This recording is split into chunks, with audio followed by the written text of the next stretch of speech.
Welcome back to Fast Break, where we break down the trends, ideas, and strategies shaping the future of business. Today's episode is a really special one.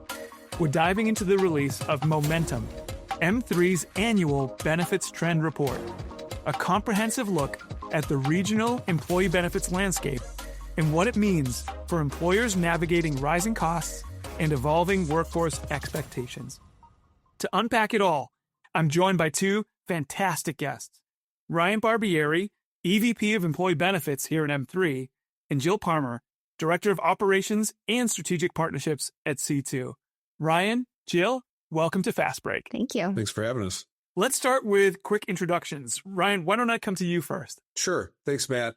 So I'm Executive Vice President at M3, as you had mentioned. I'm responsible for three of our business units. So at M3 Insurance, our employee benefits group, also executive sponsor for Ethica, which is our pharmacy consulting company.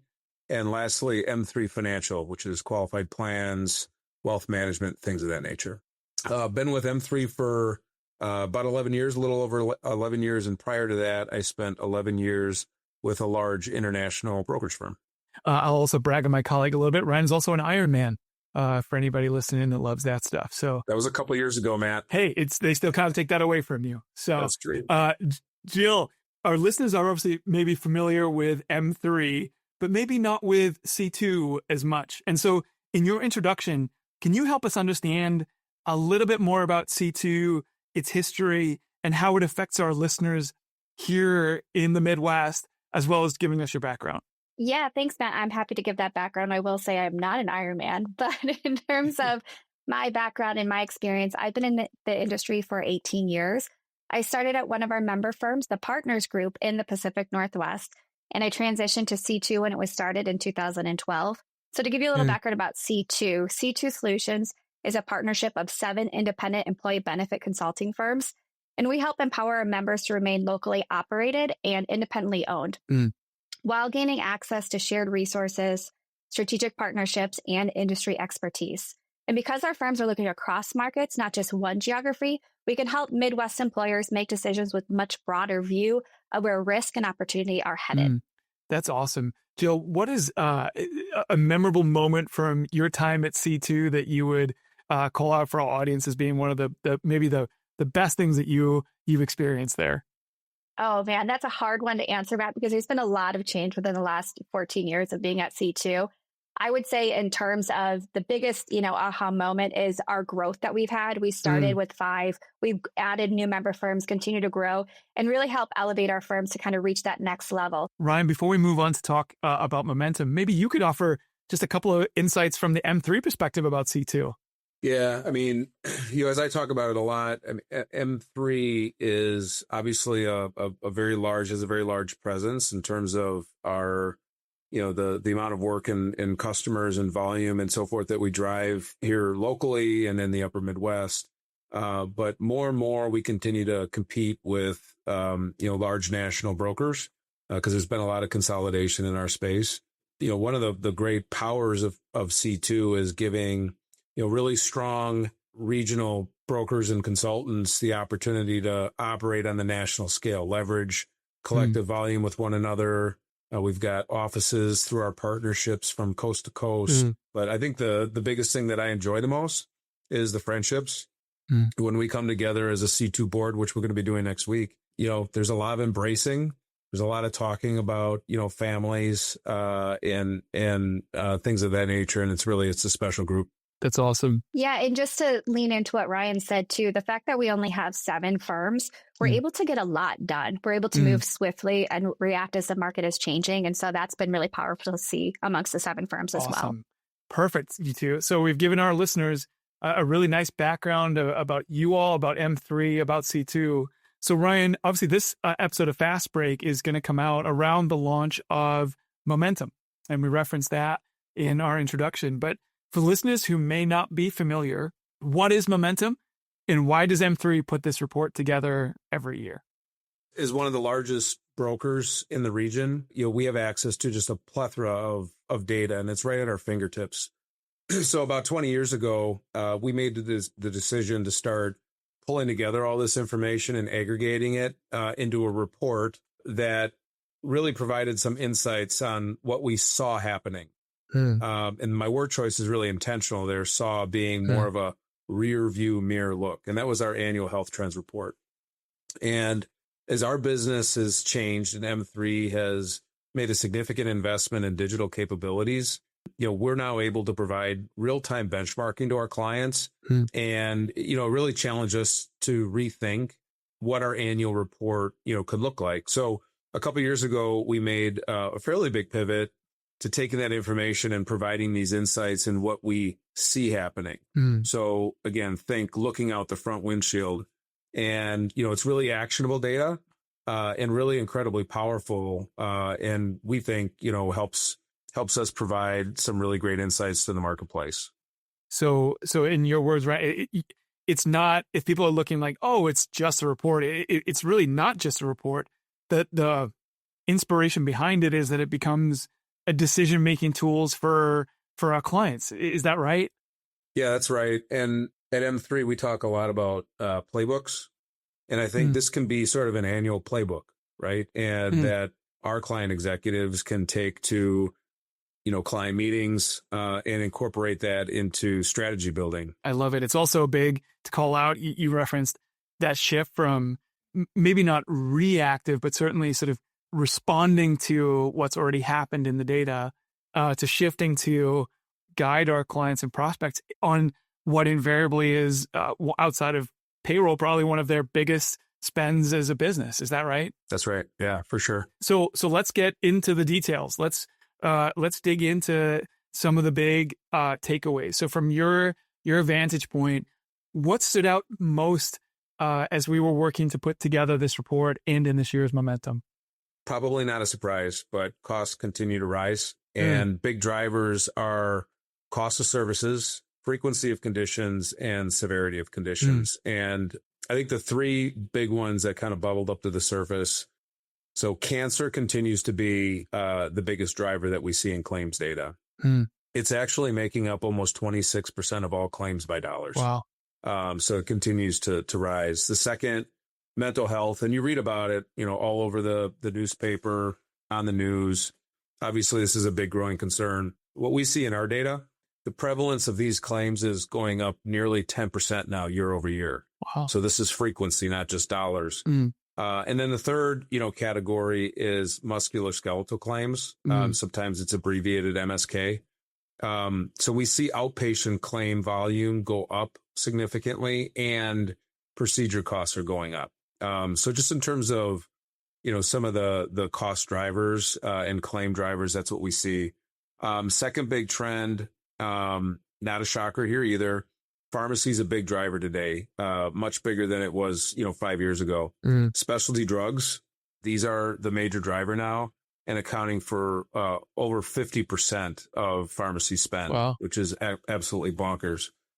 Lastly, we're seeing employers really search for non-traditional or unique ways to try to manage the cost pressures because it is getting really, really significant. As you mentioned, when you're looking at, 7-8% year over year increases in what's arguably the second highest expense, as you mentioned, behind payroll, something's got to be done. So employers are really looking for a lot of really unique ways in non-traditional ways to help manage some of these costs.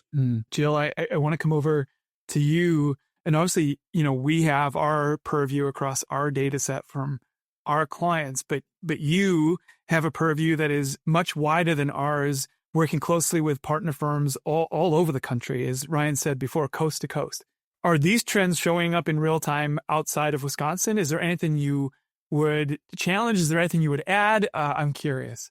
Yeah, no, I mean, we're definitely seeing these trends showing up nationally. One of the unique aspects of my role is that not only do I have relationships with the member firms, our carrier partners, but we have different peer groups within our member firms. So these are conversations that we're having both on like the population health peer group. We have a finance and actuary peer group that meets and it has these discussions. We have our pharmacy peer group. So this is happening and discussions are being held at every different level of the organization. So to make the answer longer, but the external data and employer benchmarking are telling the same story that larger claims are happening more often. They're costing more. And when they happen, employers are feeling that pressure everywhere. A follow-up to that, and we used this language before, but would you say that from your perspective, as it relates to health insurance and and all the things related to that benefits piece, would you say that, again, the employers are feeling reactive, or do you think there is a shift to being more strategic in how people approach benefits? Yeah, I would say it's a little bit of both. So I think the encouraging part is that with that shift, employers are becoming more strategic because there's plenty of reactive pressure because the numbers are real. We're seeing it across the board in all these different areas. So, but what's different now, and kind of leaning into what Ryan said, is that employers are realizing they can't just wait for renewal and hope the market fixes it. And the momentum report, like you said, speaks to this, that employers are making real plan changes, adjusting plan designs, renegotiating pharmacy arrangements, deploying point solutions, and that moderation in the trend is an early return on that activity. And that lines up with what we're seeing with our partners too. Employers are taking a more proactive approach to self-funding and stop loss, using predictive modeling or earlier intervention to manage those serious illness risks. So I'd say the market is forcing everyone to react, but the better employers are moving beyond reaction and really building a deliberate strategy to help for those future claims and future outlooks. Yeah, and maybe if I could add too, the best strategy is not a 12-month strategy, right? Correct. It's I think for so long people have sort of navigated from renewal to the next renewal. If I'm somebody listening today with a business, how do I align the values that I have and then make decisions in this area aligned with those values? And you said it beautifully, Jill, in regard to, yes, you have to, react to those increases or those changes, but at the same time, you also get to stay proactive with your planning at that high level. So I really like it. Ryan, you mentioned it. You took us down this path. So I'm going to come back to you first on this, but let's talk about the elephant in the room, and that's cost. We can continue to see from momentum that it rises year after year. What is momentum telling us about how employers should respond to, not just absorb those increases, and maybe going back to that big strategic plan that we just talked about? I guess the first thing I'd say, Matt, is there's no silver bullet that's going to solve the problem for every employer group. There's just a lot of variables that come in. I'd break this down into maybe 3 steps, and this is called out in the momentum report as well. So the first trend is just continuing year over year is data. Data continues to help consultants and employers point to opportunities that need to be addressed. And, we live in one of the most data-rich environments right now, just as a business community, as a society, and so forth. And the employee benefit space is no different. As we mine this data, we can identify the opportunities and measure the impact when we deploy solutions. And I think that's really important. So, to draw an analogy, just like going to the doctor, to help with a personal ailment, first your doctor needs to diagnose and pull together various data points, right? And diagnose what the issue is. Well, it's no different. Broker consultants need to do the same thing for employers. We use data to do that. And then finally prescribe the right solution. Data capabilities are rapidly expanding in the age of digital and AI. The same thing goes for M3. We use a powerful combination of third-party data analytics platforms as well as data tools that are built by our robust digital team. In addition to understanding these cost drivers, employers, along with their benefit consultants, need to build a strategy. And, both you and Jill referenced this, right? I think those strategies aren't just a 6-month or 12-month strategy. I think they're becoming, complex multi-year strategies that are aligned with, the population of the employer group, the goals that the employer has, and also the culture, and finally risk tolerance, because not all of these, cost containment solutions right now, Matt, are maybe within the risk tolerance of what they may be for another employer. Lastly, making sure that the multi-year strategy can accomplish, all the business objectives. So let me give you an example of how maybe all of this comes together. One continued trend in the employer-sponsored health plan space is, changing funding arrangements from maybe a traditional fully insured arrangement to a self-funded arrangement in, let's say, a benefit captive. Okay. And in many cases, captives provide the opportunity for these employers to tap into things like pharmacy management strategies or point solutions that are specific to population health management and condition management. Not to mention, the opportunity to get into things like direct contracting with, certain types of providers and direct primary care providers and things like that. So, I mean, there's a lot there, right? And so when you work on building a plan, first you can identify with the data on what's the right approach, but maybe the deployment of those solutions happens over the course of that 3-year plan. Maybe you work towards, the direct contracting aspect in year 3, because we don't want to change the culture or the philosophy of our benefits, program overnight. Baking that into a well thought out 3-year plan might be a good way to go. Does that make sense? It sure does. And it's funny as you're thinking about it and laying that out for us, it is that callback to, for our listeners who are listening to this conversation, the first step is really to understand your organization. I've used the phrase around here that what we're experiencing right now in our industry, similar to, I would offer most industries with AI, is a level of change that we haven't, at least I haven't experienced in my career. And, people are looking at it as saying, oh no, it's a movement towards, more AI solutions and more. First of all, it's a change management exercise in being able to, the organizations that will win in that space are the ones that are doing a good job in bringing everybody along together.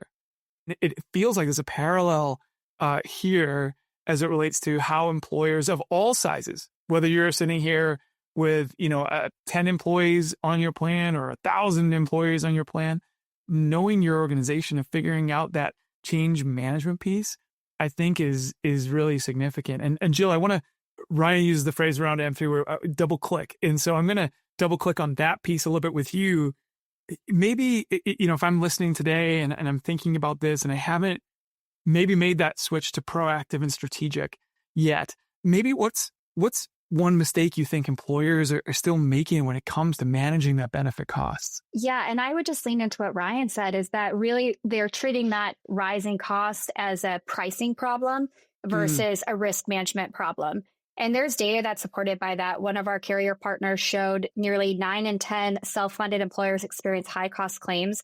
So it really can't just be, it's all about price. It has to be that strategic plan, 3-5-year plan. And I think that is coupled in terms of, if I can say a mistake, is partnering with a broker who doesn't understand your employee culture, doesn't understand that change management process you have in place, to really make that strategic decision with you and walk you through that roadmap about how we can help curb the costs and bend the trend of some of these increasing claims year over year. So again, kind of pulling in that data that we have so much access to, and really making a cohesive strategic plan for employers and working that plan. I think it's having it in place and making sure they're able to work the plan. And you really can only do that by partnering with a broker that can help walk alongside you for that. Yeah, I love that. One of a phrase another one of our executives here at M3 uses is, the plan is nothing, but planning is everything.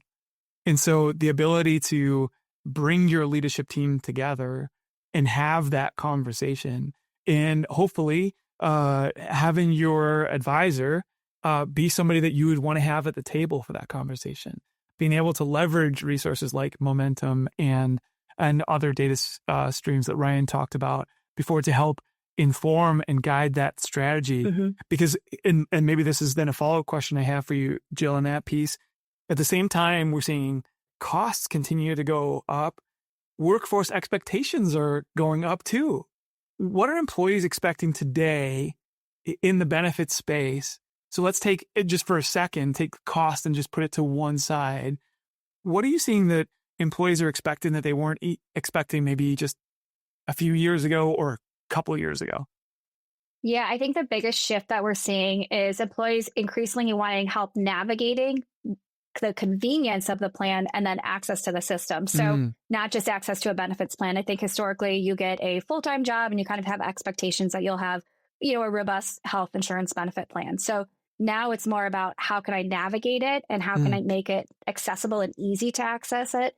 One thing that C2 recently did is we partnered with a solution called TextCare, which is a personalized text-based healthcare navigation, which has dedicated health advocates for each employee. So those health advocates can help answer benefit questions and guide individuals to the right healthcare resources conveniently. It's all through text message. This is not something that we had, 2-3 years ago, where I can literally talk to a nurse practitioner, send pictures just via phone. I don't have to go into an office. So I think it's that accessibility feature that is new, is becoming newer and more prevalent for employees today. Certainly affordability. I know we said we're going to put costs aside, but affordability is continuing to be a discussion. So really, I think what employees are asking is, not just what's covered. They're really asking, how can I access it? How can I afford it? And who can help me navigate it when things get a little bit more complex? I love that. Going back to, some of the comments that I made earlier about, all these different like point solutions and things like that. So if you think back, 10, 15 years ago, as an employee, as a covered employee on a health plan, it was pretty easy for me to figure out, what doctors are in my network and just how to navigate the whole process. But again, out of necessity, employers are putting a lot of other layers. I just saw a study on average. There's employers have 4 different point solutions baked into their health insurance program.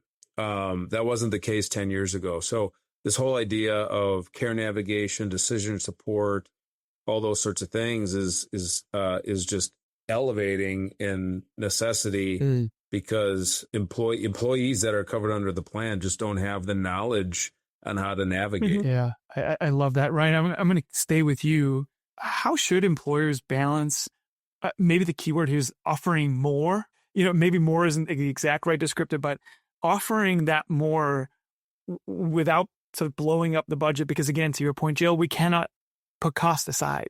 Employers cannot do that because this is real dollars. So Ryan, I'm curious what your response would be to that. Yeah, I think what I would suggest and offer up is, when you're talking about solving the healthcare equation, you need to think in terms of investment and not just expense, if that makes sense, right? Because when you're taking a look at these types of solutions and so forth, there's oftentimes an upfront cost, right? So there's hard dollars to pay for these point solutions. As an example, it might be a per employee per month charge. And then soft dollars, the time necessary for, HR to appropriately roll out and gain adoption and things like that, all necessary to put yourself in a position to, hopefully bend trend down and begin, fighting this thing. So perhaps the data shows that we have some significant opportunity to leverage some direct contracting or maybe even an on-site clinic if we have enough critical mass in our workforce. Okay. Well, we need to find the partner. We need to build out the clinic. We need to do the hard work of driving adoption or utilization. And eventually we're going to hit that break even and get to a point of ROI. So bending the cost curve just doesn't happen overnight. Yeah. Thinking of this as an investment, not an expense, right? An investment in our people, an investment in their peace of mind, an investment in their families, an investment in, if you're listening to this, and we'll switch to, I'm coming to both of you to ask sort of your, maybe a big practical takeaway or two that you'd offer to our audience, because I don't want to lose the fact that the biggest focus here is allowing our business owner clients to be really great for their employees so that they can have a benefit plan that helps them attract the best and retain the best talent. And so even in the face of increased costs and more complex claims and all of the things that you guys have brought light to in our conversation today, that main focus is on our people, right? And so if I'm an employer listening to this and I haven't opened the Momentum report yet, Jill, I'm going to come to you. What are the first 1 or 2 things that if I'm a business owner listening today, what would you recommend to our audience? Yeah, I think one of the very first things I would do is you should be having some data from your benefits broker. So just get your hands on your own data, see what's going on within your own employee population, and then determine if you have a plan or not. Do you have a 3 to 5 year plan? And if not, maybe you're not working with the right consultant, because your consultant should be able to help you build that plan. So I think that would probably be one of the first things that I would recommend. Awesome. Ryan, what about you? Yeah, I guess I'd leave the audience with 2 words that would be the takeaways: know and go. Know. I think it's really important for employers these days to get educated on the trends that are happening in the marketplace, and to make sure that that your expectations are aligned with reality and understand what the possible solutions are. And obviously, your employee benefits consultant, to Jill's point, will help with this. Just know the marketplace and make sure that expectations are aligned, and then go build a plan, work a plan. The caveat to that is, we're in a super fluid marketplace and dynamic marketplace right now. So constant reevaluation of what's going on makes a ton of sense. But build a plan and work a plan. I love it. Wow, this conversation has gone really fast, and I think this topic, we're just scratching the surface. But I really appreciate both of you making time to join us today. Ryan, as we talked about before, for anyone listening who wants to get their hands on the Momentum Report, to dive deeper into the trends, to get those actionable insights, as Jill sort of called us to, for their organizations, what's the best way for people to do that? Yeah, I mean, you can go onto the M3 website, m3ins.com, and under the Insights section, you're going to see a lot of our thought leadership, including the Momentum Report. So that is our last call to action, is go do that. We would love and appreciate your feedback too. Jill, Ryan, thank you so much for making the time to be on Fast Break with us today. You both are really awesome and smart and insightful, and this has been a great conversation. So thank you. Thanks, Matt. Thank you, Matt. If you found this conversation helpful, be sure to share it with a colleague and subscribe for more insights and conversations like we've had today. So until next time, this has been Fast Break.